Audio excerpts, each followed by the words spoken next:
मंत्र पाठ। ओ सहनावतु सहनौ भुनक्तु सह वीर्यं करवावहै तेजस्विनावधीतमस्तु मा विद्विषावहै। ओम शांति शांति शांति। काशिका की 35वीं कक्षा प्रथम अध्याय की तृतीय पाद में 67 सूत्रों तक हमने देख लिया था पीछे। पहले कोई प्रश्न है तो उसको पूछो।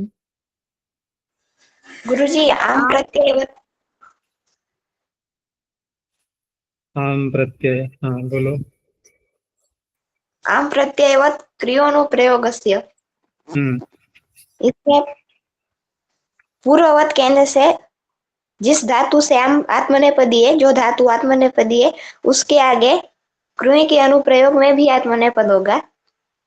तो इस अर्थ से उदुपजान चकार में नहीं रुक पाता। हाँ उसमें नहीं हो पाता की बात नहीं, उपजान से कार्य में तो करना ही नहीं है। चलो प्रश्न रखो पहले। प्रश्न तो नहीं, अभी नहीं बना। प्रश्न क्या है?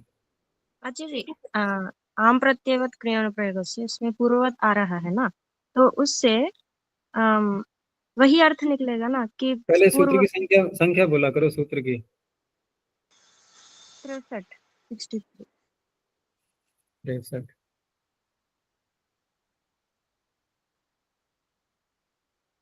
हाँ अब बोलो। पूर्ववत ले लेंगे तो वही जो उपज आर्जवे वो परस्मैपदी है ही, तो क्रिय का अनुप्रयोग होने पर परस्मैपद ही हो जाएगा। तो अतिरिक्त प्रयास करने पर क्या आया है? ये सूत्र आत्मनेपद करने के लिए है या परस्मैपद करने के लिए? किसकी आत्मनेपद किसकी अनुवृत्ति आ रही है? आत्मनेपद की आ रही है। तो पूर्ववत ये आत्मनेपद करेगा या पूर्ववत परस्मैपद करेगा? आत्मनेपद करेगा। और देखो, प्रश्न उठाने से पहले ये सोचो ना कि पूर्ववत को तो हम बाद में लाए थे ना। पूर्ववत का निर्णय बाद में हुआ था और उस निर्णय के बाद जो समस्या आई थी उसको दूर कर दिया गया था। अब तुम लोगों का प्रश्न पूर्ववत न लाएं तब है या पूर्ववत लाने के बाद भी प्रश्न बचा है? लाने के बाद भी। पूर्ववत लाने के बाद भी प्रश्न बचा है। उस प्रश्न को दोबारा बोलो। उदुपजान चकार में धातु परस्मैपदी है, तो पूर्ववत कहने से आत्मनेपद तो वैसे भी नहीं होगा। तो नियम क्यों निकाले? उपजान चकार में धातु परस्मैपद की है, ठीक है ना। और पूर्ववत यदि नहीं लाते तो ये सूत्र विधि सूत्र ही बन रहा था उस अवस्था में। और विधि सूत्र जब बन रहा था तो उसका अर्थ ये किया गया था कि आम प्रत्यय से पहले यदि धातु आत्मनेपद की है तब ये सूत्र क्री में भी आत्मनेपद करेगा। अब यदि बोला है मैंने, अब दूसरा अर्थ क्या निकलेगा इसका कि यदि धातु आत्मनेपद की नहीं है, आम प्रत्यय वाली, तो ये सूत्र वहां पर प्रवेश ही नहीं करेगा अपना। स्पष्ट हो गया? अर्थात इस सूत्र का विषय नहीं रहेगा उन उन धातुओं में जो धातुएं आम प्रत्यय वाली जो धातुएं हैं, जिन धातुओं में आत्मनेपद का कोई भी निमित्त नहीं है, जैसे कि उपज धातु। अब यहाँ पर उपजान चकार हम जब बनाने लगे और क्रिया का फल हमें कर्ता में घटाना है, तो उस अवस्था में स्वरतेतः सूत्र से आत्मने इसके हाँ स्वरतेतः सूत्र से आत्मनेपद की प्राप्ति हो रही है या नहीं? नहीं हो रही ना जी। क्यों नहीं हो रही है? क्रिया का फल कर्ता को मिल रहा है क्रिय सर में। नहीं होगा। क्रिय है तो ईंत है। अच्छा क्रिय जी। हम्म, समझ में आया इतना? हाँ जी। तो ये आत्मनेपद यहाँ नहीं रुक पा रहा है। कब? जबकि हम जितना सूत्र है उतना ही रखते हैं और अनुवृत्ति को नहीं लाते हैं और विधि सूत्र इसको बना देते हैं। क्योंकि विधि सूत्र का नियम ये होता है कि विधि सूत्र अपने ही क्षेत्र में प्रवेश करता है।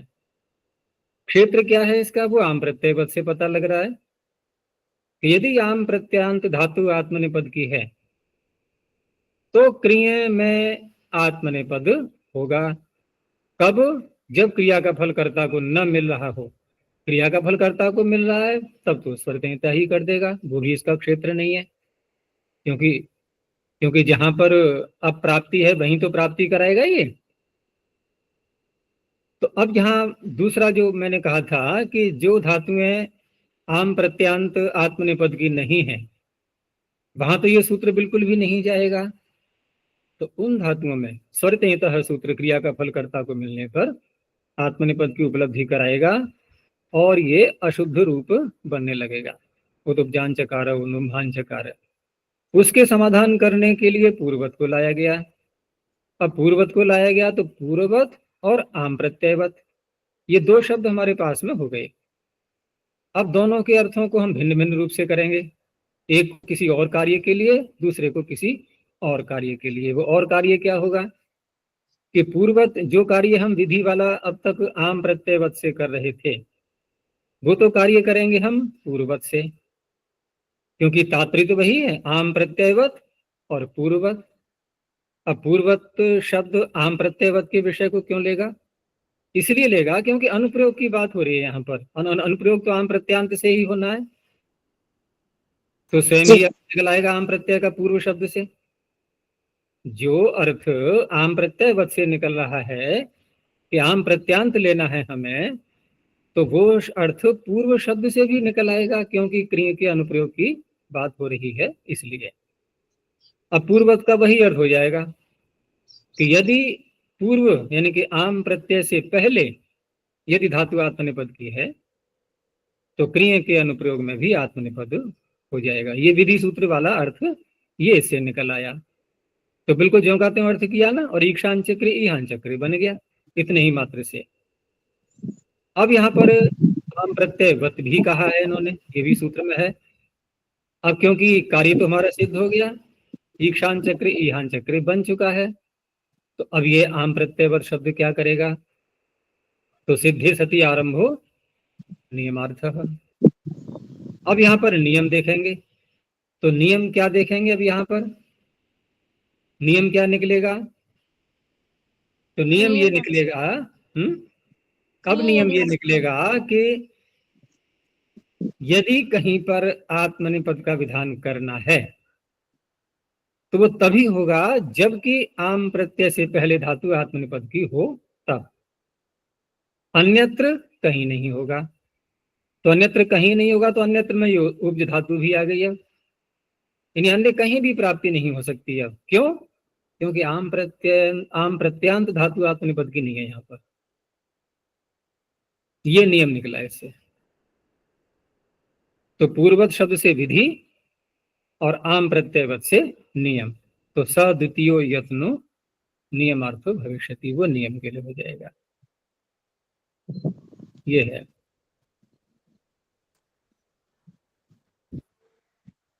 और गुरुजी स्मारयति नहीं बना उस उदाहरण में, निर्णय यत् कर्मणो चेत सकर्ता ना ध्याने जो सूत्र है उसमें एक उदाहरण है।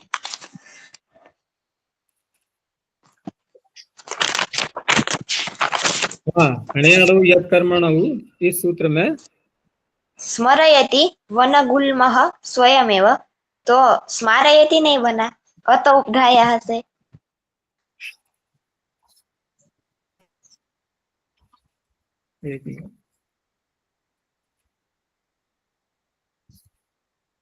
हाँ, अनाध्यान इति किम, ठीक है ना जी, उसमें ये तो था उदाहरण, अनाध्यान इति किम। तो यहाँ पर स्मरति वन गुल्मस्य कोकिलः, अर्थात कोकिल जो है वो वन गुल्म का स्मरण कर रही है। अब वन गुल्म एक ऐसी स्थिति में, यानी कि अचानक उसके दृष्टि में आ चुका और बड़ा ही सुंदर उसको दिखाई दिया, तो वह उसकी ओर आकर्षित होकर के वो पीछे की स्मृतियां सारी उसकी उभर आई, तो वन गुल्म ने स्वयं ही अपने को स्मरण करा दिया। अब यहाँ पर स्मृति धातु निच प्रत्यय करके तो स्मरयति ये यहाँ पर बना है, ठीक है ना। होना क्या चाहिए था, होना क्या चाहिए, स्मरयति, आत्मनिपद होना चाहिए, लेकिन आध्यान अर्थ में आने के कारण से इस सूत्र ने आत्मनिपद नहीं किया है। प्रश्न क्या है? अतोपधायः से वृद्धि नहीं हुई। नहीं, ये तो घटादी में है ना, रस हो जाएगा उसको।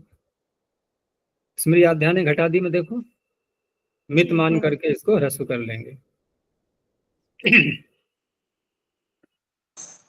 जी गुरुजी, ठीक है। और एक और प्रश्न है कि आगे लिखा ननु चात्र कर्मकर्तरि मूलोदाहरणानि तत्र कर्मवद् भावेनैव सिद्धम् आत्मनेपदम् किमर्थमिदम् उच्यते। तो जो किया कि कर्मस्थ भावकानां कर्मस्थ क्रियाणां च कर्मवद् अतिदेशो विज्ञायते कर्तृस्थार्थो चायमारंभ। यहाँ क्या प्रश्न है, समझ में नहीं आई पंक्ति? नहीं, कर्तृस्थ कर्ता में स्थित मूल वाक्य में देखना है या निजंत वाक्य? इसके उत्तर को समझने के लिए ही मैंने वो कारिका बताई थी एक, कि क्रियाएं दो प्रकार की होती हैं। एक ऐसी होती है जो केवल भाव मात्र है, जहाँ स्पंदन दिखाई नहीं देता है। हम देखते हैं व्यवहार में, तो अनेकों बार ये प्रश्न भी करते हैं लोग जिनको पूरा पता नहीं होता है ना, कि आपने कहा कि देवदत्तः तिष्ठति, इधर आप कह रहे हो क्रिया है, इसमें क्रिया कहाँ हो रही है? देवदत्तः शेते हो रही है क्रिया, तो ये क्रिया कैसे हो गई? ये प्रश्न उठेगा नहीं उठेगा? भाई क्रियाएं हैं सारी, ये तो क्रिया तो दिखाई दे कहीं पर, यहाँ तो हिलडुल भी नहीं रहा है, वो निश्चेष्ट सो रहा है, तो क्रिया तो इसमें है ही नहीं। तो इस तरह से हम जब गहराई में प्रवेश करते हैं तो क्रियाओं को हम दो रूप में लेते हैं, एक भाव और एक क्रिया, जिसको हम क्रिया कह रहे हैं, ठीक है ना, कर्म, यानी कि हलचल, स्पंदन। तो अब दो भागों में जब बांटा गया है, तो अब उनके एक एक और रूप को भी देखेंगे कि कर्ता में कभी कभी क्रिया होती है, कभी कर्म में क्रिया होती है, कभी कर्ता में वह भाव हमें दिखाई देता है, कभी कर्म में भाव। भाव का तात्पर्य वही अस्पंदन, स्पंदन न होना।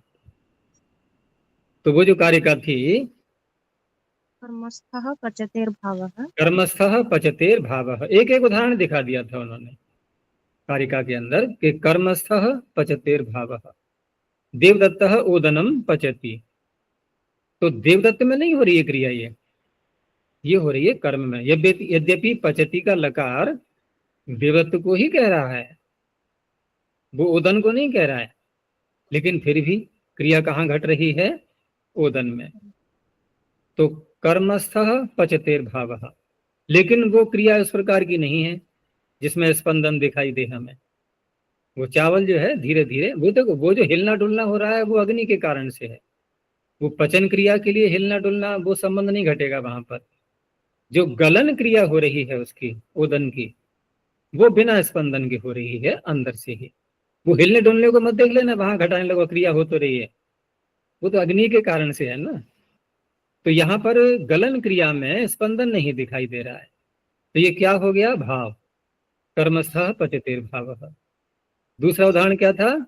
कर्मस्था भिदे क्रिया, कर्मस्था च विदेही क्रिया। अब भेदन हो रहा है, देवदत्तः काष्ठम पुनाति, काष्ठ को काट रहा है। भिनत्ति, भिनत्ति बोल दो, बात एक ही है। तो यहाँ जो भेदन क्रिया है, इसमें काष्ठ में स्पंदन भी तो हो रहा है, लकड़ी फटेगी, अलग अलग होगी, ये सारे कार्य होंगे। तो इस तरह से दोनों उदाहरण दिखाए इन्होंने कर्म के। अब कर्ता में मासासी भावः कर्तृस्थः है, मासम आस्ते देवदत्तः। तो ये तो एक सैंपल है, हम अन्य में बैठा सकते हैं, श्वेते कह लें या तिष्ठति कह लें, इस प्रकार से। तो वहां पर अस धातु यानी कि बैठना मात्र, आस धातु, अस नहीं आस, तो बैठना जो तात्पर्य है वहां भाव मात्र ही है, स्पंदन नहीं है। ऐसा नहीं है खड़ा है और वो बैठ रहा है तो हिलना हो गया, बैठे हुए को भी कहा जाता है। वो ये कहे कि मैं तो बैठ गया, अब मुझे क्यों कह रहे हो तिष्ठति? भाई जिस समय खड़ा था और खड़े होने से जब बैठा था, वो जो 3-4 सेकंड लगे थे मुझे, बस उस समय तिष्ठति क्रिया को बोलो आप। अब तो वो हो गया, वो अब तिष्ठति क्यों बोल रहे हो? ऐसा तो नहीं होता ना, वो जब तक ही बैठा है तिष्ठति ही कहा जाएगा। तो ये क्या जी, हुआ वो यहाँ? था गति निवृत्त तो है ना वहां पे। हाँ, गति की निवृत्ति वैसे भी है, नहीं वो तो कहते हैं गति निवृत्ति जब हो रही थी, फिर वहीं पहुंचेंगे हम। गति की निवृत्ति हो रही थी उस समय, बस अब हो चुकी है, अब हो चुकी है, अब नहीं हो रही है, ये कहा जाएगा ना। तो ऐसे नहीं घटाएंगे। तो मासासी भाव कर्तृस्थ, अब यहाँ कर्ता में भाव है, ये क्रिया नहीं हो पा रही है, भाव मात्र है। और कर्तृस्था कर्तृस्था गमे च है क्रिया। गमे क्रिया। अब ग्रामम गच्छति दे देता है, यहाँ पर स्पष्ट ही गमन क्रिया, स्पंदन हो रहा है द्योत के अंदर। तो ये तो हमने भेद देख लिए चारों प्रकार के, उसके भी हम पहले 2 भाग करेंगे, फिर एक एक के 2-2 भाग। अब यहाँ जो प्रश्न उठाया गया था कि यहाँ जो उदाहरण आपने दिए हैं, जब निजंत का आपने प्रयोग किया है, तो वहां पर एक तरह से हम देखते हैं तो कर्म कर्ता बना ना, और कर्म कर्ता बना तो वो कर्म के समान माना जाता है उसको। तो कर्मवत कर्मणा तुल्य क्रिया है, तो कर्मवत भाव से ही यहाँ पर आत्मनेपद हो जाएगा। आपको इस सूत्र को बनाने की क्या आवश्यकता है? तो कहा कि देखो कर्मवत भाव जहां होता है, कर्मवत कर्मणा तुल्य क्रिया, वो कैसी क्रियाओं में होता है? तो वहां कहा था कि कर्मस्थ भाव का नाम कर्मस्थ क्रिया नाम से, वहां कर्ता में नहीं घटाएंगे। कर्मस्थ भावक क्रियाएं और कर्मस्थ क्रिया, यानी कर्मस्थ भाव और कर्मस्थ क्रिया, अर्थात वो जो पहली पंक्ति थी, पहली पंक्ति थी ना, कर्मस्थपतिर्भावः। हाँ, कर्मस्थ पचतेर भाव कर्मस्था च विदेह क्रिया, वहां घटेगा। और जो दूसरी पंक्ति है कर्ता वाली, तो वहां पर वो सूत्र नहीं घटेगा। और यहाँ जो उदाहरण दिए हैं वो कैसे दिए हैं? क्रियाएं किस में हो रही हैं? कर्ता में, ठीक है ना। तो तो यहाँ यहाँ निजंत उससे है, नहीं हो। तो वो मूल क्रिया में देखना है या निजंत में कर्तृस्थ भावकता? नहीं, जहां अणिज कर रहे हैं हम, जैसे उदाहरण था इसका, आरोहंती हस्तिनम स्वयमेव। हस्तिनकाः, ठीक है ना। अब आरोहयते हस्ति स्वयमेव, हस्ति स्वयं ही आरोहण क्रिया को कर रहा है, उनको चढ़ाने में सहायता कर रहा है। तो यहाँ कर्ता, ये जो पहले कर्म था वो कर्ता तो बन गया, तो कर्म के समान ही माना जाता। लेकिन कर्म के समान इसलिए नहीं माना जा रहा है कि दोनों ही वाक्यों में देखें हम, अगर आरोहंती हस्तिनम हस्तिपकाह में देखें तो आरोहण क्रिया किस में हो रही है? हस्ती में हो रही है या कि कर्ता में हो रही है? कर्ता में। कर्ता में हो रही है। स्पंदन हो रहा है ना, ये स्पंदन का उदाहरण हो गया है, ठीक है ना। स्पंदन हो रहा है यहाँ पर, कर्ता में हो रही है। अब इसी का जो अगला वाक्य बना कि आरोहयते हस्ति स्वयमेव, अब यहाँ पर भी वही स्थिति है कि जो कर्म है वो कर्ता बन चुका है। तो कर्ता बन चुका है, अगर हम यहाँ पर देखें तो यहाँ भी स्पंदन कर्ता में भी हो रहा है, हाथी में भी हो रहा है, ठीक है ना, वो सहायता कर रहा है। लेकिन पिछले वाक्य के अनुसार ही यहाँ घटाएंगे हम, पिछले वाक्य के ही समान यहाँ घटाएंगे कि यहाँ पर कर्म के कर्ता बन जाने पर भी ये कर्मस्थ क्रिया वाला उदाहरण नहीं है। जो कर्मस्थ क्रिया वाले उदाहरण होंगे वहां पर उस सूत्र से आत्मनिपद करेंगे, वहां कर्मोद्भाव हो पाएगा, यहाँ कर्मोद्भाव नहीं हो पाएगा। तो कर्तृस्थार्थो अयम आरंभ, तो एक प्रकार से ये अप्राप्त विधि का ही जो है विधान कर रहा है ये, क्योंकि कर्मोद्भाव यहाँ नहीं हो पाया। कर्मवत भाव अगर हो जाता तब तो उसी से आत्मनिपद हो जाता। तो कर्मवत भाव, और देखो कर्मवत भाव में शब्द क्या है? मूल कर्मवत, तो कर्म प्रधान हो गया ना उसमें। कर्तृवत कहा है या कर्मवत? वहां भी कर्म शब्द ही है ना। तो कर्मस्थ भाव और कर्मस्थ क्रिया, उनके लिए कर्मवत अतिदेश होता है। कर्तृस्थ भाव और कर्तृस्थ क्रिया में अतिदेश नहीं होगा, वो कर्म के समान नहीं माने जाएंगे, इसलिए ये बिल्कुल स्पष्ट है।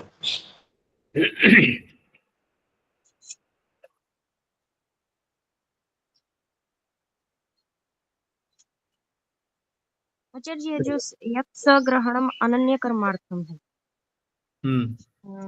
आरोहन्ति हस्तिनम हस्तिपकाः आरोहयमाणो हस्ति स्थलम आरोहयति मनुष्यान्।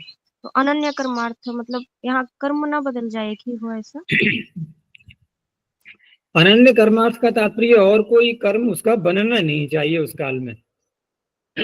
जब हम ऋणजंत का प्रयोग कर रहे हों तो उस अवस्था में अन्य कोई भी कर्म न बने। यहाँ पर पहले वाले वाक्य में जो कर्म है हस्ती, वो तो कर्ता बन गया है, ठीक है ना। आरोहंती हस्तिनम हस्तिपका, यहाँ कितने कर्म है? एक। हस्तिनम एक कर्म है और वो कर्म तो कर्ता बन गया है, तो सूत्र की तो शर्त पूरी हो गई या नहीं? जी हो गई। वो तो कर्म कर्ता बन गया ना, तो सूत्र लगना चाहिए, तभी तो शंका उठाई गई थी। तो यहाँ पर आरोह्यमाणो हस्ती में यहाँ कर्म कर्ता तो बना, लेकिन कर्ता बनने और किसका कर्ता बना? आरोहयति। या आरोहयमाणों को मत देखना अभी, आरोहयति। आरोहयमाणो तो विशेषण है, यहाँ कोई लकार नहीं आया है। आरोहयति जो आगे आ रहा है, इसका कर्ता कौन है यहाँ पर? हस्ती, जबकि ये पहले कर्म था, तो सूत्र की तो शर्त पूरी हो गई। लेकिन अब ये जो यत और स, ये जो शब्द हैं दोनों परस्पर, ये संबंध जोड़ते हुए आपस में इनसे ये भी तात्पर्य निकाला गया है कि जो कर्म यहाँ था यत स, वही कर्म कर्ता बने, अन्य कोई कर्म वहां पर नहीं होना चाहिए। अब ये तो कर्ता बन गया हस्ती, लेकिन दो कर्म अन्य हमें और दिखाई दे रहे हैं। कौन कौन से? स्थलम और मनुष्यान। तो अब देखो, आरोहयति का कर्ता हस्ती, आरोहयति के कर्म स्थलम और मनुष्यान। अब इनके मूल उदाहरण पर पहुंचो कि आरोहंती हस्तिनम हस्तिपकाः, एक ही कर्म है। आरोहयते हस्ती स्वयमेव, वही कर्म एक ही कर्ता बना है, अन्य कोई कर्म वहां पर नहीं है। तो अनन्य कर्मार्थ का तात्पर्य है।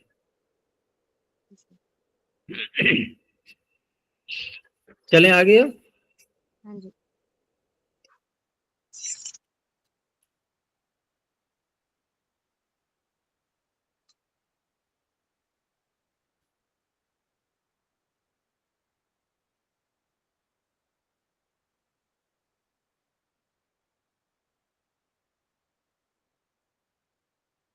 दिख रही है मुझे? ये पाठ दिखाई दे रहा है? हाँ जी। जी। चलो,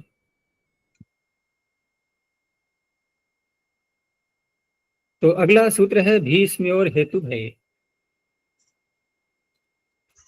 पीछे से णेह की अनुवृत्ति आ ही रही है, और जब णेह की अनुवृत्ति लेंगे तो सूत्र का अर्थ जो है निजंत धातुओं के लिए बनेगा फिर ये, और निजंत धातुओं के लिए सूत्र आगे आने वाला है ये णिचश्च।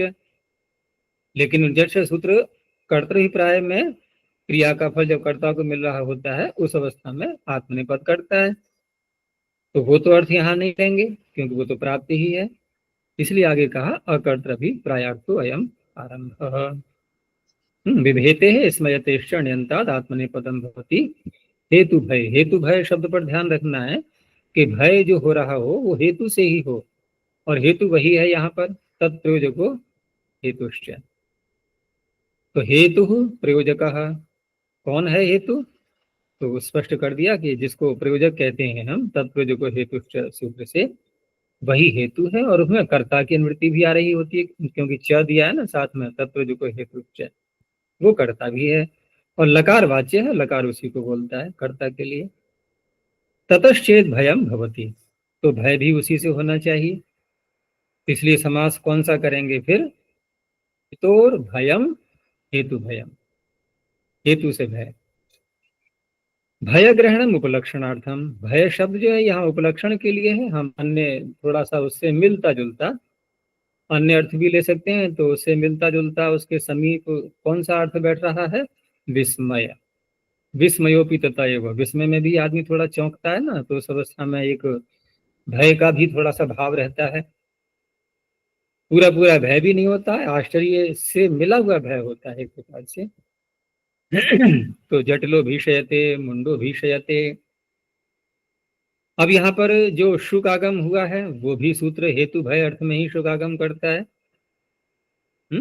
विभेतेर हेतु भय, नहीं उससे भियो हेतु भय शुक। तो भियो हेतु भय शुक से हेतु भय अर्थ में ही शुक होता है, अब वैसे नहीं होगा। और स्मिंग धातु का यहाँ दिया है जटिलो विस्मापयते, तो विस्मापयते में यहाँ पर आकार भी करना है हमें, और आकार जब करेंगे तो पहले वृद्धि कर लेंगे फिर आकार करेंगे, आकार करके नित्यम स्मयते से होता है वहां पर आकार, उसके बाद पुकागम भी हो जाएगा, ठीक है ना।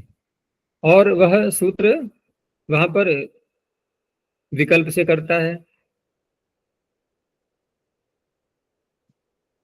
ठीक है ना, विस्मापयते, तो जटिलो विस्मापयते इसका उदाहरण बनेगा। अब हेतु भय इति कौन किम सा विकल्प से करता है? है, कौन सा सूत्र विकल्प से करता है? देखो एक तो शुकागम का हो गया भिय हेतु भय शुक, ठीक है ना, और दूसरा जो भी धातु में जो आकार करते हैं हम, क्योंकि हम जो पक्ष लेंगे शुकागम का वो लेंगे कौन सा, क्योंकि वहां पर सूत्र एक विभेतिर हेतु भय भी तो है, तो विभेतिर हेतु भय अर्थ में भी धातु में आकार भी करता है, तो आकार जब करेगा तो वहां पर भी का वृद्धि होकर के बन गया भई और होकर के हो गया आ, ठीक है ना, नहीं हाँ आ हो गया, और आ हो गया तो क्या बनेगा फिर वहां पर हाँ, भा बनेगा, तो वैकल्पिक आत्व जब होगा तो शुक तो नहीं हो पाएगा ना उस अवस्था में, क्योंकि शुक जब हो जाएगा तो कैसे आ करेंगे हम, तो जिस पक्ष में विभेतिर हेतु भय से आकार नहीं होता है उस पक्ष में भियो हेतु भय शुक शुकागम करेगा, और उसी का ये यहाँ पर उदाहरण दिया गया, क्यों, क्योंकि हेतु भय अर्थ है ही यहाँ पर, इसलिए यहाँ पर शुक का उदाहरण, ये शुक का ये उदाहरण दिया है ना, ये उसी पक्ष का होगा जबकि आकार वहां पर नहीं करेंगे तब। विस्मापयते में आकार तो होता ही है, वहां नित्यम स्मयते है, वो तो नित्य ही करता है, वो आकार का ही उदाहरण मिलेगा, बाद में पुकागम हो जाएगा।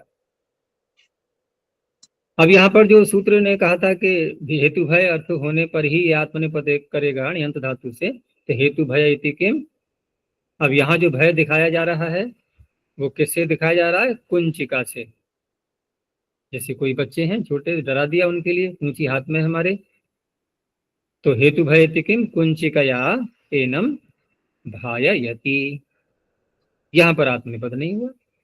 ऐसे ही रूपेण विस्मापयति, अब यहाँ दूसरे को आश्रय चकित तो कर रहा है लेकिन एक अलग प्रकार का अपना रूप बना करके, तो रूप यहाँ पर करण के रूप में है, तो हेतु नहीं है ये रूप यहाँ। अत्र कुंचिका भय से कारणम न हेतु हो, हेतु कारण नहीं है। गृधिवंच्यो प्रलंभने,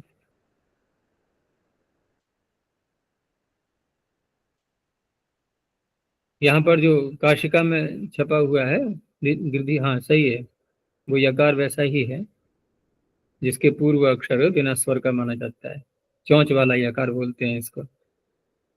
तो गृधि वंच्यो प्रलंबने, यहाँ भी णेह की पीछे से अनुवृत्ति लाते हुए, और उसी प्रकार से यहाँ भी वही होगा कि अकर्तृभि प्रायार्थो अयम आरंभ। गृधु अभिकांक्षायाम वंचु गतौ इत्येतयोरण्यन्तयोः प्रलंबने वर्तमानयोः आत्मनेपदम भवति। अर्थ भी साथ में दे दिया है प्रलंबन, और प्रलंबन के अर्थ को खोला है इन्होंने कि विसंवादनम अर्थात मिथ्या फलाख्यानम, मिथ्या फल का कथन करना, तभी तो किसी को ठगा जाएगा, जब किसी को लालच दिया जाता है, ठगा जाता है, तो उस अवस्था में उसको मिथ्या फल का कथन किया जाता है कि हम आपको लाभ पहुंचा देंगे, ये कर देंगे, वो कर देंगे, इस तरह से। तो उदाहरण दे दिया है माणवकम गर्धयते, बच्चे को लालच दे रहा है, माणवकम वंचयते, उसको ठगने का प्रयास कर रहा है। अब यहाँ धातुओं को हम देखते हैं तो अर्थ इनके क्या हैं, जैसे दृढ़ अभिकांक्षायाम, ठीक है ना, वहां तो भी अर्थ निकल रहा है लगभग इसमें, और वंचु धातु दिए तो गति अर्थ में आ रही है, लेकिन समाधान वही होगा कि धातुओं के अनेक अर्थ होते हैं, तो उस अवस्था में यहाँ पर ये वंचयते का अर्थ एक तरह से जो ठगना अर्थ होता है ना, वंचना करना, वैसे ही बोलते हैं वंचना, ठगना, तो वो अर्थ भी इसका निकलता है, उसी अर्थ में करेगा ये सूत्र। प्रलंबन इति किम, अब श्वानम गर्धयति, तो कुत्ते को ठग लेंगे क्या हम? ये ठगने की क्रिया होती है मनुष्य के साथ में। आचार्य वंचु प्रलंभने भी है ना, चुरादी की, है वंचु प्रलंभने भी। चुरादी में तो स्वभावतः ही णिच होता है, वहां तो कोई बात ही नहीं है। वो ऐसा मान सकते हैं हम कि हाँ ये धातु ठगने अर्थ में भी आती ही है, और ठगने अर्थ में आती है तो वंचुगतो धातु को भी लेकर के हम यहाँ पर ठगना अर्थ ले सकते हैं। तो श्वानम गर्धयति, यहाँ पर क्या है कि गर्धनम अस्य उत्पादयति इत्यर्थः। भाई कोई रोटी का ग्रास है और हमने उसको दिखाया और उसको दे नहीं रहे हैं, केवल उसके अंदर गर्धन ही उत्पन्न कर रहे हैं, तो ये कोई वैसा गर्धन नहीं हुआ जो किसी को हम धोखा देते हैं किसी मनुष्य के लिए, और कोई उसे धन आदि लेकर के और उसको लोभ दे करके ठगने का प्रयास करते हैं, वैसा यहाँ श्वान के साथ में नहीं है। दूसरा यहाँ वंच धातु का जो प्रयोग दिखाया इन्होंने, अहिम वंचयति, तो यहाँ अहिम वंचयति का अर्थ किया है परिहरति इत्यर्थ। अब देखो ये भी यहाँ पर एक अन्य प्रकार से ही अर्थ निकल रहा है, यानी वो अर्थ नहीं यहाँ पर ठगने का तात्पर्य, यानी सांप को वंचयति अर्थात उसको घेर रहा है चारों ओर से पकड़ने के लिए, बस ये तात्पर्य है। लियः सम्मानन शालिनीकरण योश्च, णेः इति वर्तते, यहाँ भी णेः की अनुवृत्ति आ रही है, और अकर्तृभी प्रायार्थो अयम आरंभ, ये भी सूत्र उसी के लिए है। तो लिंग श्लेषण, अब देखो अर्थों को, यहाँ दिया है श्लेषण अर्थ, और ये दिवादी में पड़ी हुई, दिवादो पठ्यते। ली श्लेषणे इति च क्रियादो, ये क्रियादि में पड़ी है, और दोनों का अर्थ क्या है यहाँ पर? श्लेषण। अच्छा, पहली बात। दूसरी बात यह है कि वहां भी ली है, यहाँ भी ली है, और सूत्र में दिया है लियः, तो न तो इसमें दिवादी का कोई संकेत दिखाई दे रहा है, न क्रियादि का संकेत दिखाई दे रहा है, न तो उन्होंने स्ना का निर्देश किया है, न यक्षयन का निर्देश किया है। तो विशेष अभाव, विशेष का अभाव होने से, कोई विशेषण नहीं लगाया उसमें, तो द्वयोरपि ग्रहणम, दोनों का ग्रहण हो जाएगा। अब रही बात अर्थ की, तो अर्थ में यहाँ पर भी वही बात है, विश्लेषण अर्थ यानी घट रहा है, सम्मानन और शालिनीकरण, तो विभिन्न उपसर्गों के द्वारा भी हम अर्थों को परिवर्तित करते हैं धातुओं के, तो उस तरह से भी अर्थ बदल जाते हैं, और अनेकार्थ भी समाधान है। तो लियः ण्यन्तात् सम्मानने शालिनीकरणे च वर्तमानात् आत्मनेपदम भवति, और पीछे से जो अर्थ आ रहा था प्रलंबन का, वो भी ले लिया शब्दात् प्रलंबने च, तो तीन अर्थ बन जाएंगे यहाँ पर। सम्माननम पूजनम, सत्कार जिसको कहते हैं, और शालिनीकरण, तो शालिनीकरण का अर्थ किया है यहाँ पर भावनम। न्यक भावन का तात्पर्य देखो, नीचा करना, किसी को नीचे करना, तो नीचे करने में क्या होता है भाई? नीचे करने में किसी को दबाना या किसी का अपमान करके हम उसको नीचा दिखा रहे हैं समाज में, ये सारे अर्थ निकलेंगे, ठीक है ना। तो शालिनीकरण, सम्मानन और शालिनीकरण, जैसे जटा भी आलापयते, अब किसी ने जटाएं रखा ली हैं तो समाज में उसको एक सम्मान की दृष्टि से देखते हैं, कहीं जाता है तो लोग सम्मान करते हैं उसका, तो पूजाम समधिगच्छति इत्यर्थः, ठीक है ना, पूजा को, सम्मान को, पूजन को प्राप्त हो रहा है जटाओं के कारण से, तो आलापयते आत्मनिपद हो गया।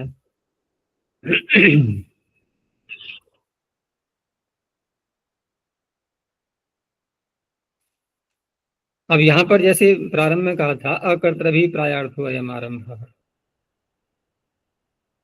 तो जटा भी आलापयते सम्मान को प्राप्त कौन कर रहा है? करता या कोई और?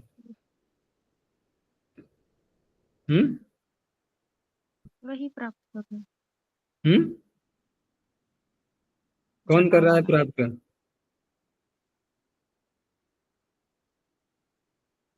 क्यों?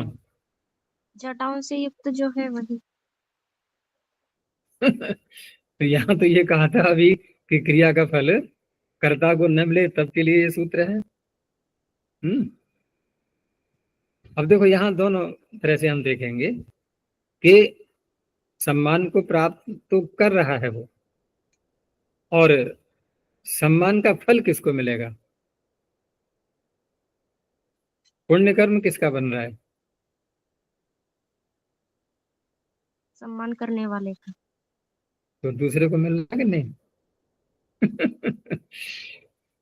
कभी कभी जो है ना, क्रिया का फल का निर्णय करने में बड़ा थोड़ा विवेचना करनी होती है, गहराई से हमें विचार करना होता है कि फल हम कहाँ जा करके उसकी समाप्ति करें। ठीक है ना? बल्कि देखा जाए तो ये तो अपनी हानि कर रहा है। जो व्यक्ति सम्मान को प्राप्त कर रहा है, और जटाएं रखाई भी उसने, उद्देश्य भी वही था उसका।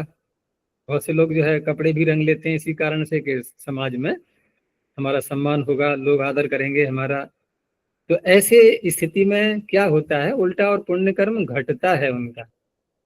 हम जितना संसार में सुख भोगते हैं ना, उतना ही हमारा पुण्य कर्माशय क्षीण होता रहेगा उसी अनुपात में।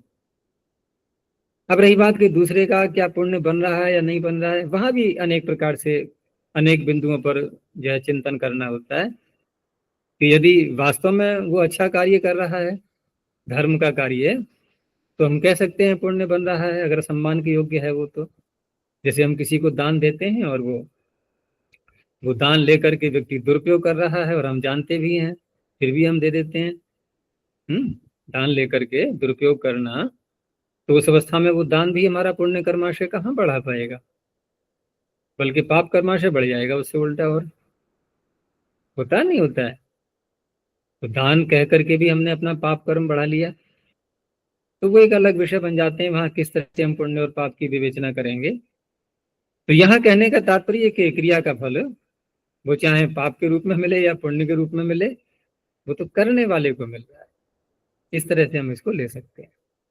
अजय जी, जो धातुएं हैं धातु पाठ में सभी केवल स्वरित और स्वरितेत और ये धातुओं के लिए ही निर्णय किया गया है कि कर्तृभिप्राय है। तो अन्य जो आत्मनेपदी है, परस्मैपदी है, वहां भी तो दिखता है। वहां केवल रूढ़ रूप में ही आत्मनेपद शब्द चलता रहेगा, यही तो है। क्योंकि वहां तो अगर दूसरे को मिलेगा तब भी आत्मनेपद, स्वयं को मिल रहा है तब भी आत्मनेपद, तो ठीक है भाई। कहीं तो चरितार्थ हो गया ना, कहीं तो चरितार्थ हो ही गया, तो बस ठीक है, इतना ही प्रयोजन है। हर जगह नहीं घटाएंगे ऐसे, ठीक है ना? एक स्थल पर चरितार्थ हो गया, इतना ही पर्याप्त है, नहीं कि संज्ञा तो सार्थक हो चुकी है। कहाँ पर? स्वरतेयतः सूत्र। तो वास्तव में तो आत्मनेपद और परस्मैपद शब्दों की जो लाज है वो किसने रखी? स्वरतेयतः ने। ठीक है ना? या हम ये कहें कि ये सूत्र देखो, ये समझ पाया वास्तव में कि आत्मनेपद और परस्मैपद क्या होता है, और सूत्र तो यूं ही लगे पड़े हैं सब, है ना? जैसे सेवते आचार्य अपने लिए कर रहा है या अन्य के लिए कर रहा है, फिर भी सेवते ही बोला जा रहा है। सेवते ही होगा, ठीक है, ठीक है, दूसरों को करो या अपने लिए करो। वेद में तो स्पष्टता होगी ना आचार्य। देखो वहां वेद भी में बातें हैं, वहां हम घटा सकते हैं दोनों के लिए भी। जैसे अभी मैंने कहा कि सम्मान को प्राप्त ये हो रहा है, सम्मान कर रहा है, कर्म उसका भी बन रहा है, उसका पुण्य कर्म बन रहा है या पाप कर्म जैसा भी है, या इसका भी पुण्य और पाप कुछ तो कुछ घट रहा है। ठीक है ना? अगर यूं ही सम्मान को सुख भोग रहा है तो पुण्य कर्म घट भी रहा है इसका, तो कुछ तो परिणाम निकल ही रहा है दोनों में। वहां भी घटा सकते हैं। जब सेवन होता है, किसी की सेवा की जाती है, तो सेवा करने वाले को भी फल मिलने वाला है उसका, और जिसकी सेवा की जा रही है, ठीक है ना, उसका पुण्य कर्माशय घट रहा है, वो उससे सेवा ले रहा है समर्थ होते भी। हम क्या असमर्थ होते हुए ले रहा है तब भी घटेगा, ऐसा नहीं है कि असमर्थ है तो नहीं घटेगा, तब भी घटेगा, लेकिन उसके बदले में उसको अन्य पुण्य कर्म करके थोड़ा बैलेंस को संभालना पड़ेगा। अनिवार्य होता है ना कहीं कहीं। अब कोई कहे देखो हम भोजन नहीं करेंगे, भूखे रहेंगे, क्यों? कि भोजन करने से हमारा पुण्य कर्माशय घटता है, और वास्तव में घटता है, तो क्या करें न करें, भोजन जीवन ही नहीं चलेगा। तो परमात्मा कहता है तुम भोजन करो और पुण्य कर्माशय घटने दो, लेकिन उस भोजन को करके तुम उससे अधिक पुण्य कर्माशय बनाओ ना। मैं तुम्हें अवसर दे तो रहा हूँ। कोई व्यक्ति व्यापार प्रारंभ करता है तो प्रारंभ में धन को लगाता है कि नहीं? कि नहीं, नहीं, व्यापार तो धन कमाने के लिए होता है, हम क्यों लगाएंगे? हम व्यय क्यों करेंगे? व्यापार तो धन कमाने के लिए होता है, और आप कह रहे हो कि धन लगाओ, तो प्रारंभ में तो लगाना पड़ेगा ना। ये मनुष्य का शरीर भी हमें मिला है, तो कितने सारे पुण्य कर्म इसमें लग गए पता है किसी को? बहुत सारे पुण्य कर्म हमारे व्यय हो चुके, तब तो हम कर्म करने लायक बने हैं यहाँ पर। व्यापार में बहुत सारा धन पहले लागत के रूप में लग चुका होता है, तब व्यापार धन देने के लिए समर्थ हो पाता है। यही सारी बातें यहाँ घटेंगी। तो सेवन में भी ऐसा ही है, दोनों के साथ में घटा सकते हैं उसको। परस्मैपद भी है, आत्मनेपद भी है, लेकिन प्रयोग केवल आत्मनेपद का ही हो रहा है वहां पर। तो वहां पर हम उस आत्मनेपद शब्द को नहीं देखेंगे, अब बस धातु है ही ऐसी कि एक ही तरह से रूप चलेंगे उसके। तो ये हो गया पूजाम समाधि गच्छति। शेनो वर्तिकाम उल्लापयते, तो उल्लापयते का तात्पर्य यहाँ पर न्यक करोति इत्यर्थः। शेन जो है वर्तिका को पकड़ के क्या कर रहा है? दबा रहा है नीचे को, न्यक करोति, अपने नीचे दबा रहा है, जकड़ लिया उसके लिए। प्रलंबन में कस्त्वाम उल्लापयते, कौन तुझे ठग रहा है, विसंवादयति इत्यर्थः। अब यहाँ पर उल्लापयते में भी विकल्प से जो आकार होता है, विभाषा लियते है सूत्र से, तो जिस पक्ष में आकार होगा, ठीक है ना, उस पक्ष में यहाँ पुकागम हो जाएगा। तो उल्लापयते, तो विभाषा लियते हेति वा आत्वम विधीयते तद अस्मिन विषय नित्यम अन्यत्र विकल्पः। क्योंकि प्रश्न उठेगा फिर आपने दूसरा उदाहरण क्यों नहीं दिया जहां आकार नहीं हुआ है, वो भी दो आप। तो कहा कि वहां पर ये सूत्र जो है ना विभाषा लियते है, वहां पर ये सूत्र आकार नहीं करेगा, अर्थात करेगा लेकिन वहां विकल्प रहेगा। और यदि ये प्रलंबन अर्थ है तो उस अवस्था में ये नित्य ही आकार करेगा। और वहां पर सिद्ध करते हैं इन बातों को व्यवस्थित विभाषा मानते हुए, इन्हीं विभाषा लियते को व्यवस्थित विभाषा माना गया है।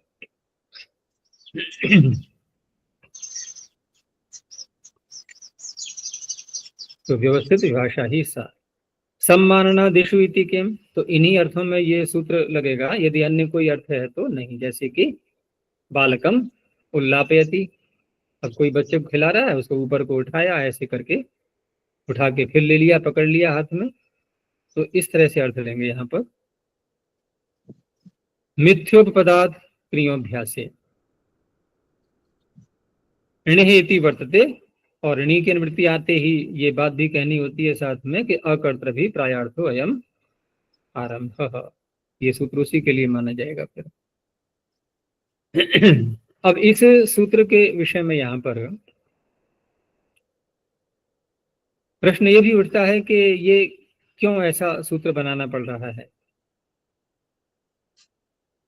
क्योंकि क्रे धातु तो वैसे आत्मनेपद उभयपद दोनों की है, आत्मनेपद परस्मैपद की ये होने के कारण से, और मिथ्या शब्द का उपपद जब प्रयोग करेंगे तो उस अवस्था में मिथ्या शब्द उपपद में आएगा, तो उस अवस्था में यहाँ पर क्रिया का फल दूसरे को मिलने पर परस्मैपद की प्राप्ति हो रही।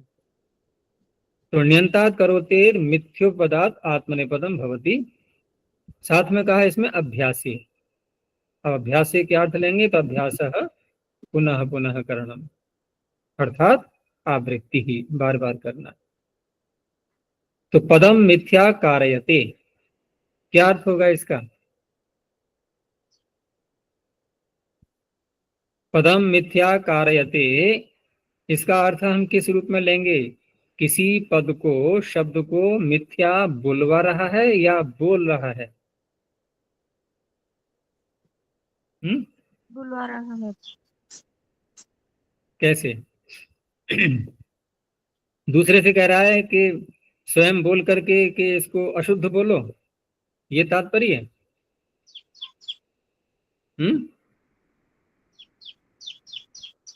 स्वयं अशुद्ध उच्चारण करके और दूसरे को कह रहा है कि ऐसे बोलो, ये तात्पर्य है? नहीं, ऐसे नहीं लेंगे वैसे ही, ठीक है ना, कि पदम मिथ्या कार्यते, किसी पद को बार बार गलत बोल रहा है, पदम मिथ्या कार्यते। और यहाँ पर मिथ्यापन भी कैसे लेंगे? तो आगे कहा भी है कि साप चार, साप चारह।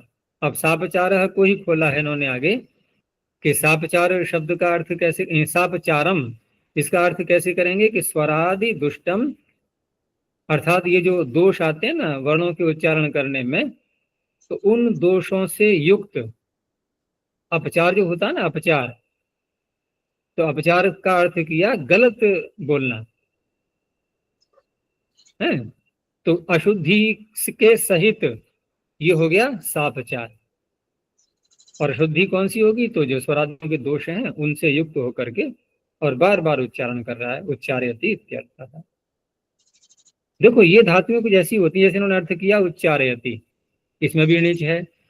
तो उच्चारयति का अर्थ उच्चारण करवा रहा है या उच्चारण कर रहा है, कैसे प्रयोग करते हैं जरा बताना मुझे। उच्चारण कर रहा है। देवदत्तः सूत्रम उच्चारयति, या उच्चरति कहें, उच्चारयति, और उच्चरति कहेंगे ऊपर चल, तो ऊपर उठ रहा है। तो देव से तो कोई संबंध रहा नहीं ना, बुद्ध से, पद से तो कोई संबंध रहा नहीं, या सूत्र से, सूत्र तो उठेगा नहीं ऊपर को। तो कुछ क्रियाएं ऐसी होती हैं जहां पर हम तीन तरह से कह सकते हैं उसको, जैसे उच्चरति ऊपर उठता है, ठीक है ना। उच्चारयति अब क्या करेंगे, ऊपर उठाता है। और किसी दूसरे से उठवाता है तो उठता है, उठाता है और उठवाता है। जैसे पढ़ता और पढ़ाता में तीसरा तीसरा भेद ला पाएंगे। पढ़ता है, पढ़ाता है तो कहेंगे पढ़वाता है, वहां भी कह सकते हैं इस तरह से, पढ़ता है, पढ़ाता है, पढ़वाता है। तो पढ़ाता है में तो हम निचले आए, अब पढ़वाता है में क्या लाएंगे, लाकर एक नीच का लोप कर देंगे। एक नीच का लोप कर देंगे, रहा एक ही नीचे, तो पता तो नहीं चलेगा ना। तो कहने का तात्पर्य वो एक ही पाठयति शब्द से दोनों प्रकार के अर्थ निकल सकते हैं, कि पढ़ाता है या पढ़वाता है। तो यहाँ जो उच्चारयति में, यहाँ तो उच्चारण कर रहा है, यही तो अर्थ हुआ ना स्वयं, यहाँ तो उच्चारण कर रहा है यही अर्थ हुआ, और उसी अर्थ को यहाँ घटाना है अब कार्यते में, पदम मिथ्या कार्यते, ठीक है ना। पदम मिथ्या कार्यते का भी वही तात्पर्य होगा, नीच होने पर भी वही अर्थ निकलेगा, संगति वहीं जा करके लगेगी। करवा रहा है नहीं अर्थ लेना है यहाँ पर। आगे दिया मिथ्योपदादिति के, अब मिथ्या शब्द नहीं है यहाँ, तो सुष्ठु आ गया, तो पदम सुष्ठु कार्यति, अच्छी प्रकार से बोल रहा है उसको। क्रियति किम, तो पदम मिथ्या वाचयति। अब यहाँ क्रिय का प्रयोग नहीं है, वश धातु का प्रयोग है, यहाँ भी आत्मनेपद नहीं हुआ। अभ्यासयति किम, अब वाक्य तो वही है पदम मिथ्या कार्यति, लेकिन एक बार बोल रहा है बस, सकृत उच्चारयति। यहां तक के जो सूत्र हमने अब तक पढ़े, यहाँ जो आत्मने पद का ही अभी प्रकरण चल रहा है, अभी आगे भी और चलेगा, लेकिन अभी तक के जो सूत्र पढ़े हैं और अगला जो सूत्र आ रहा है इसमें थोड़ा सा अंतर है, ठीक है ना। इसीलिए हम आगे कहते हैं कि अब उभय पद का प्रकरण प्रारंभ हुआ। अभी तक हम उभय पद तो नहीं बोल रहे थे ना, अभी हम केवल आत्मनेपद को लेके चल रहे थे, लेकिन आत्मनेपद तो आगे भी जाएगा, लेकिन आगे जाने पर भी वहां अर्थापत्ति से परस्मी पद का भी अर्थ निकलेगा साथ साथ है। और परस्मी पद का अर्थ निकलने पर भी परस्मी पद का विधान करने के लिए नहीं है अगले सूत्र, परस्मी पद का विधान तो शेषात कर्तरी से ही होगा। लेकिन शेषात कर्तरी सूत्र के लिए जो शेष धातुएं बनाई जाएंगी वो तभी तो बन पाएंगी ना, कि जिन जिन धातुओं से आत्मनेपद का विधान कर दिया है जिस जिस अर्थ में, उसके अतिरिक्त सारी शेष बनेंगी, ठीक है ना। तो पीछे तो यह है कि जिस धातु से आत्मनेपद का हो गया उसे आत्मनेपद ही रहेगा उस अर्थ में, उससे आत्मनेपद ही रहेगा, उससे तो परस्मैपद होगा नहीं। लेकिन यहाँ जिस धातु से हम आत्मनेपद करेंगे आगे, वहां उसी धातु से परस्मैपद भी होगा, मात्र अंतर आना है केवल फल में, कि फल किसको मिल रहा है, बस इतने मात्र में अंतर आएगा। तो स्वरितः कर्तृभिप्राये क्रियाफले।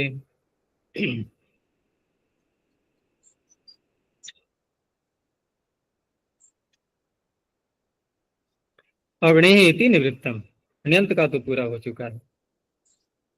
तो शेषाद कर्तरी, अब यदि ये सूत्र न बनाए तो शेषाद कर्तरी परस्मी पदे प्राप्ते, शेषाद कर्तरी जो सूत्र आगे आएगा उसे परस्मी पद की प्राप्ति हो रही थी, क्योंकि वो सारा शेष में आ जाएगा यहाँ पर ये। तो शेषाद कर्तरी परस्मी पदे प्राप्ते स्वरिते तो ये धातवः नियतश्च तेभ्य आत्मनिपदम भवति, उनसे आत्मनिपद हो जाएगा। बस केवल मात्र इतना ध्यान रखना है, कर्तारम चेत क्रियाफलम अभिप्रेति, क्रिया का फल कर्ता को यदि अभिप्रेत है, क्रियाया फलम क्रियाफलम, और क्रिया का फल क्या होगा?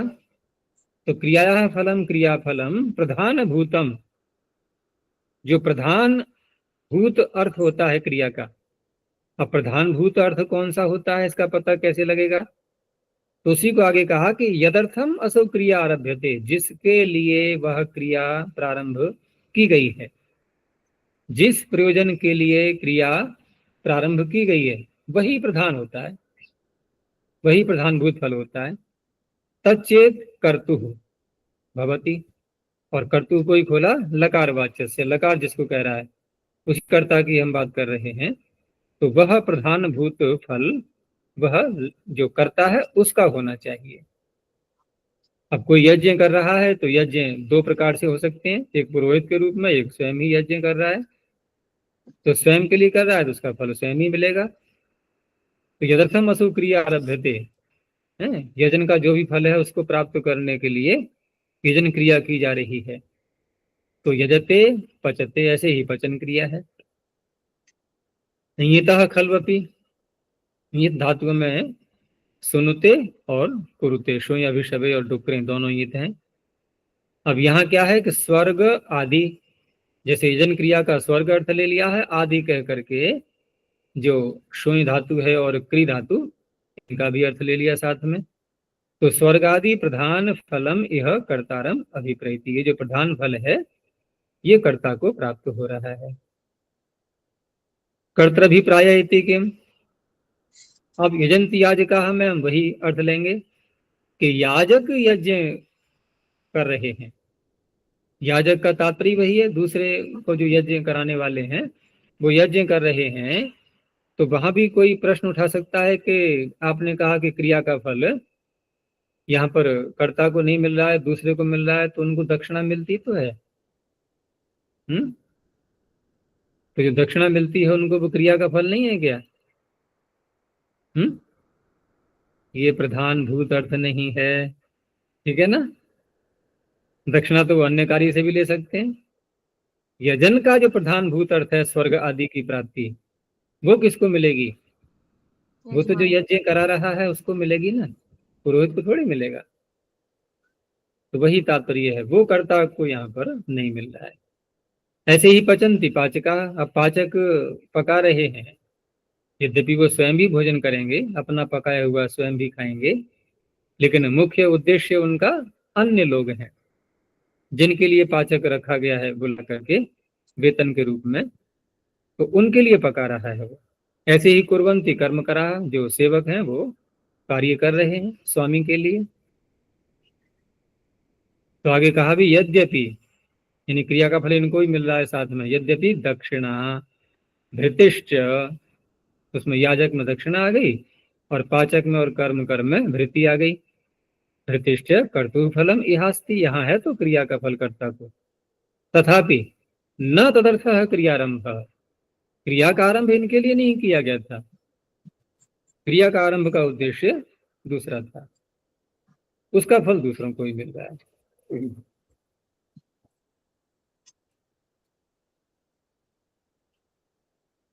अब देखो, अब जो यहां से आगे सूत्र चलेंगे अब शेषाद कर्तरी से पहले पहले तक,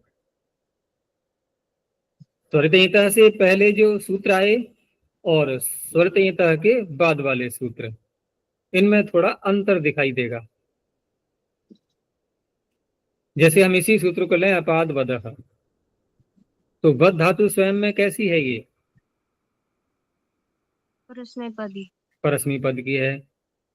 परस्मी पद की है। ये जो शब्द हम बोलते हैं जब, तो इसमें परस्मी पद का कोई निमित्त दिखाई दे रहा है क्या? उदात्ते।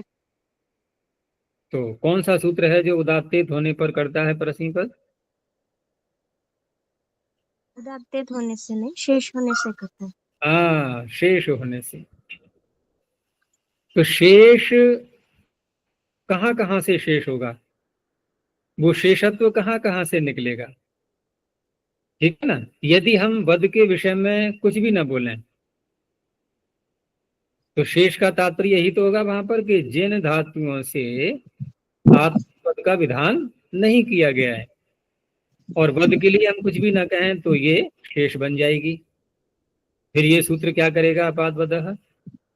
अब क्योंकि शेष बन जाएगी, तो शेष बनने पर क्रिया का फल चाहे कर्ता को मिले अथवा दूसरे को मिले, दोनों ही अवस्थाओं में परस्मी पद होगा। फिर उसमें से इसने एक विषय को ले लिया कि क्रिया का फल यदि कर्ता को मिलेगा और अप उपसर्ग लगा करके, तब तो उससे आत्मनिपद होगा, दूसरे में शेष बन जाएगी।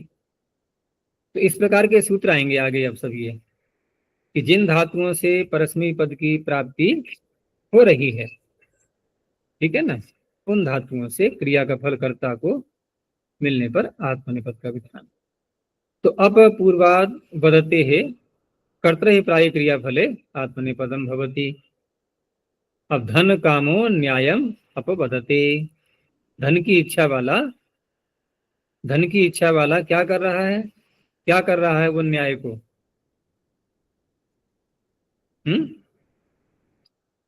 देखो, न्याय हम इसको इस रूप में घटा सकते हैं, जैसे न्यायाधीश है और न्यायाधीश को न्याय करने के लिए ही नियुक्त किया गया है, लेकिन न्यायाधीश के अंदर भी लालच आ गया, ठीक है ना। उसको रिश्वत यदि प्राप्त होने लगी तो क्या करने लगा? अब गलत न्याय की व्याख्या करने लगा, गलत न्याय देने लगा। तो न्याय का उसने अपवदन किया, न्यायम अपवदते। न्यायापवादे न धनम अर्जयिष्यामि। उसके मन में क्या धारणा बनी हुई है कि मैं जब न्याय का अपवाद करूंगा, गलत न्याय दूंगा, तो उसे धन अर्जन करूंगा, इति मन्यते। ऐसा वो मान रहा है। ये उपसर्ग का अर्थ दिखाया है इन्होंने, और क्रिया का फल कर्ता को मिल रहा है, ये दिखाया। कर्तृ ही प्राय क्रिया फले इत्येव। अब इसी को अर्थ हम किसी दूसरे के लिए गलत कर रहा है, वो झूठ बोल रहा है, कुछ भी कर रहा है, तो उस अवस्था में अपवदति होगा।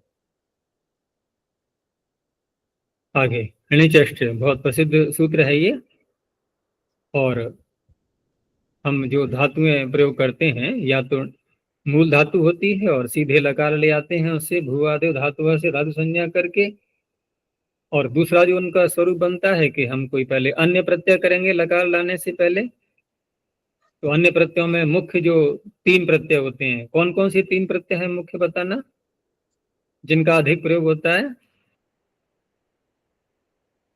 लकार लाने से पहले एक तो णिच हो गया, और सन प्रत्यय, सन हो गया, और यंग प्रत्यय। यंग प्रत्यय।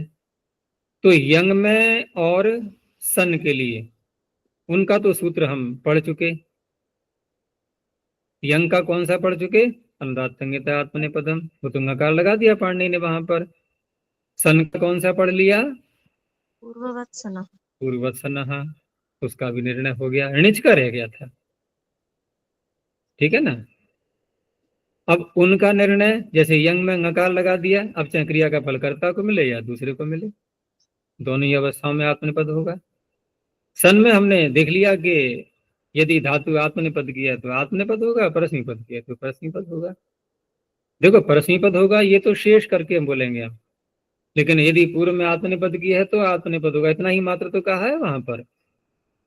तो इस तरह से चलो उसका भी निर्णय हो गया। लेकिन दोनों अवस्थाओं में आत्मनिपद हो, ये बात किस में घट रही है? यंग अंतों में, ठीक है ना। ये बात घट रही है यंग अंतों में। और सन में तो एक न्याय के अनुसार कर दिया, अगर आत्मनिपद किया तो आत्मनिपद, और नहीं है तो शेष होने से परस्मैपद। लेकिन णिच में तो विभाग हो ही गया, क्रिया का फल कर्ता को मिलेगा तो आत्मनेपद। यहाँ भी जब शेष बनेगी तो परस्मी पद की हो जाएगी वो। तो उसी के लिए सूत्र है कर्तव्यप्राय क्रियाफले वर्तते निजंताद आत्मनेपदम भवति। कर्तव्यप्राय क्रियाफले कटम कारयते ओदनम पाचयते। अब ये जो क्रियाएं की जा रही हैं ये किसके लिए फल है? ये कोई चटाई बनवा रहा है, किसके लिए? अपने लिए, ठीक है ना। ओदनम पाचयते, ओदन पकवा रहा है किसके लिए? स्वयं को खाने के लिए। और इसी को हम अगर पलट दें कि कर्तव्य प्राय इत्येव, तो कटम कारयति परस्य। अब परस्य क्यों डाला इन्होंने साथ में?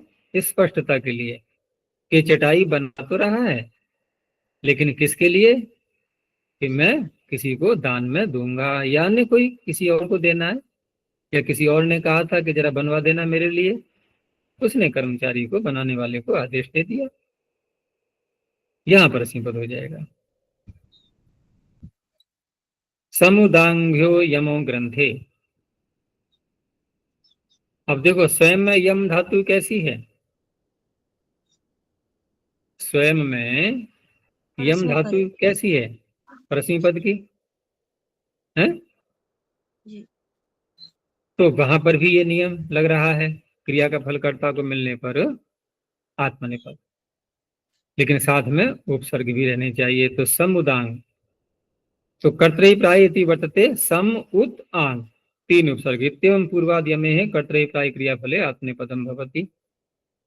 ग्रंथ विशेष चेत प्रयोगो न भवति। अग्रंथे कहा है सूत्र में, तो ग्रंथ से यहाँ पर ग्रंथ का प्रयोग नहीं होगा, ग्रंथ के साथ में कोई संबंध नहीं होगा, ठीक है ना। अग्रंथे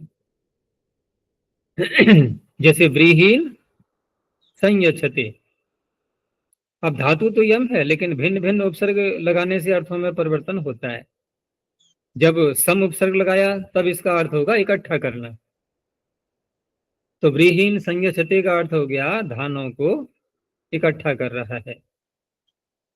और भारम उद्यच्छते, ये होगा सो अपने लिए ही, क्रिया का फल कर्ता को मिलने पर। अब भार को उद्यच्छते यहाँ क्या बोलेंगे? अब उत लगा करके ऊपर को उठा रहा है। और वस्त्रम आयच्छते में आ लगा दिया, अब क्या अर्थ बन जाएगा यम धातु का? वस्त्र को फैलाना। वस्त्रम आयच्छते, तो धातु एक ही है, सम लगा करके इकट्ठा करना, उद लगा करके ऊपर को उठाना, आ लगा करके फैलाना, ये अर्थ निकलेंगे।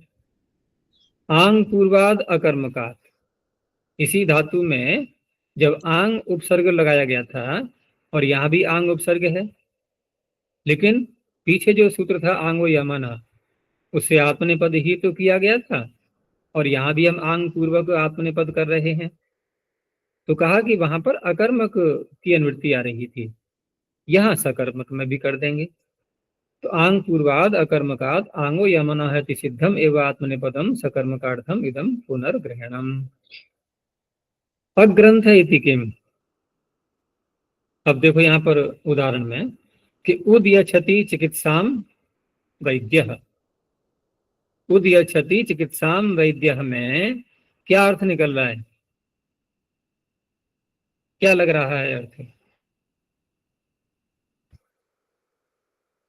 देखो उद, उद उपसर्ग जैसे लगाया, और यम धातु से पूर्व अभ्यम ने पीछे उद उपसर्ग लगाया था, तो अर्थ क्या निकला था उससे?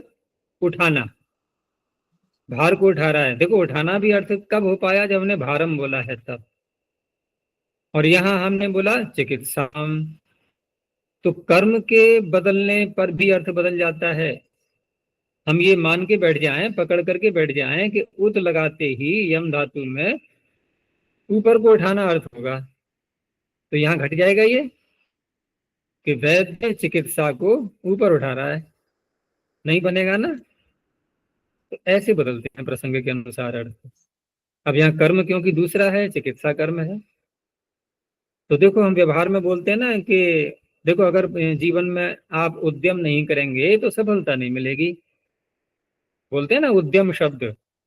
तो उद्यम में क्या अर्थ लेते हैं? मैं धातु वही है, उपसर्ग भी देखो उद है, उदयम उद्यम।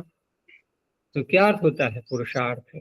परिश्रम। है, प्रयत्न करना, पुरुषार्थ करना, प्रयास करना, वो अर्थ यहाँ लेना है।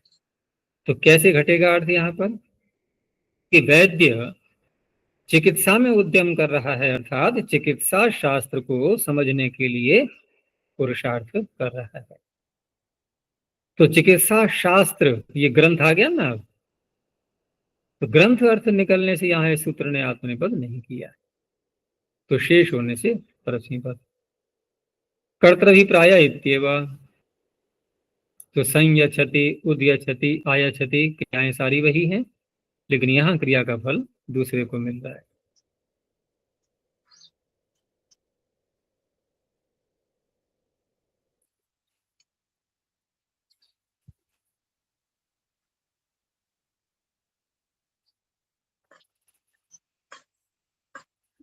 अभी कितने सूत्र रह गए हैं इस पाद में? 2 आचार्य।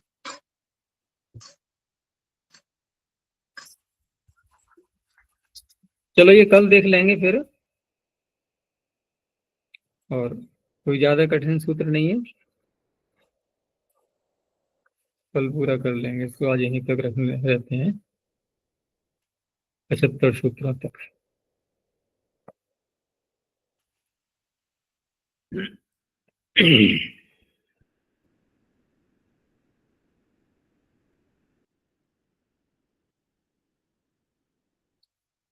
प्रणोध्वनि।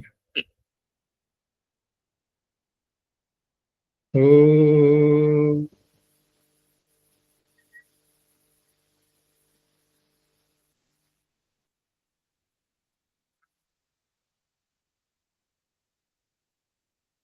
ओ